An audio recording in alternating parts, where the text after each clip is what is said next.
Stephen, how the hell do you prove that you as a high street agent can get a lot more money for the properties compared to your online boys and your cheapest chips agents? Talk to me.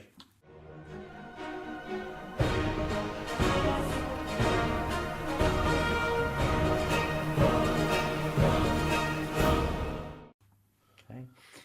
There's loads of public information out there. Yes. That you can look at that will help you.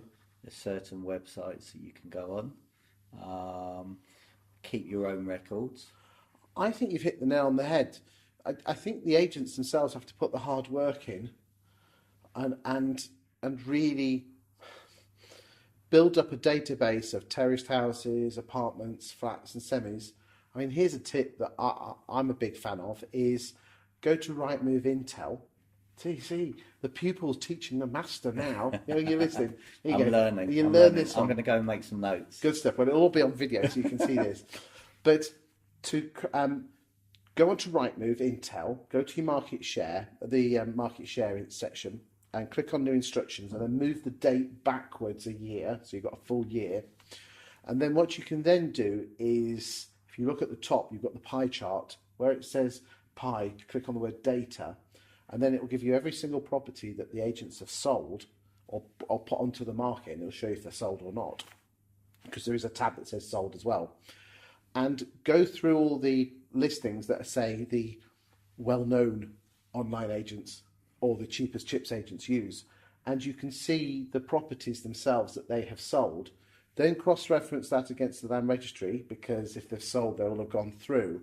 And you pick 5 or 6 terraced houses, 5 or 6 apartments, 5 or 6 semis and 5 or 6 detached that you know have sold, how can we say, more inexpensively. You like that because we're not allowed to use the word cheap. And then you get 5 or 6 properties that you've sold on that street or around that corner where you've actually can prove that they're almost identical, but you've got an extra 5, 10, 20 grand more. But the problem with that, Steve, is this. What do you think that problem is? Well, look, I've known one agent who has done all that hard work. Yes. Hard work. That's what it takes. He's done That's all that going to take hard a work. lot of time. And he can demonstrate that he, on average, puts £12,000 more 12 grand's a lot of money, in Steve. that vendor's pocket.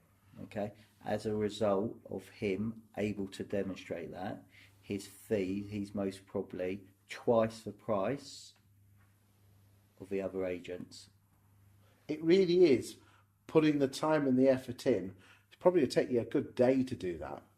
Okay, is it a worthwhile exercise? Well, I think if you can get twice the fee, you almost need like a booklet. So you know you're going around and say, look, Mrs. Miggins, this is terrace number 1. This is what agent X, we can't mention the name, here sold it for. Here's the proof, land registry. And this is what we had at the same time we got this. And just go through them. Yeah, And prove it. it is, and it's demonstrating that. Look, agents will go in and I did some mystery shopping for an agent, and I physically sat in somebody's house, and I had 3 agents come in. And again, that was a really interesting experience in itself. How people dress, how punctual they were, how they tell me their life story, and I'm not interested because I just want to know how much my property's worth. So let's be honest. So I think it is going to be hard work to build that up. But talk to me about this estate agent who gets twice as much fee. Okay, because what he's done is he knows he puts more money in the pocket. So he demonstrates that. He's able to demonstrate it comfortably. He knows what his competitors have sold. So they may be, his achieved price to asking price may be 98%. Or actually just get the actual bloody figures out and show it. Their competitors are 94%. And that works out to be £12,000. And he is able to demonstrate that. And we've spoken about fewer transactions. So he's been really smart. He knows there's fewer transactions. But guess what? He's got his fees up. Well, He's done that by adding value in the whole process.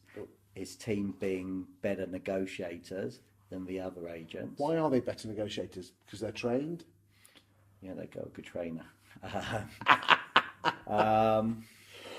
Because some agents, and again I'm going to upset people here, are really lazy.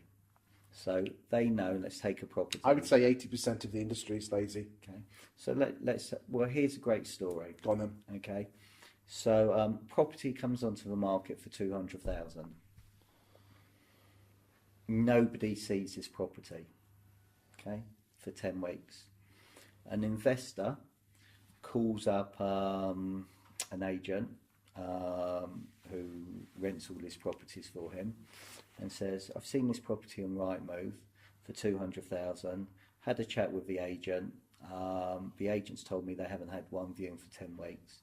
I quite like it. Would you mind going along and just having a look? So it goes along, have a look. The agent said, there's nothing wrong with it. Tell you what, let's start with an offer of 180,000. But actually, you know what, it's worth 200,000. Because they hadn't had any viewings for 10 weeks, they got so excited with that offer, they accepted 180,000. What was wrong with that property? Photos were awful. Okay, so that agent cost that vendor £20,000 plus, remember, it's tax-free as well. Okay, that's scary. That's laziness. That's poor presentation from that agent.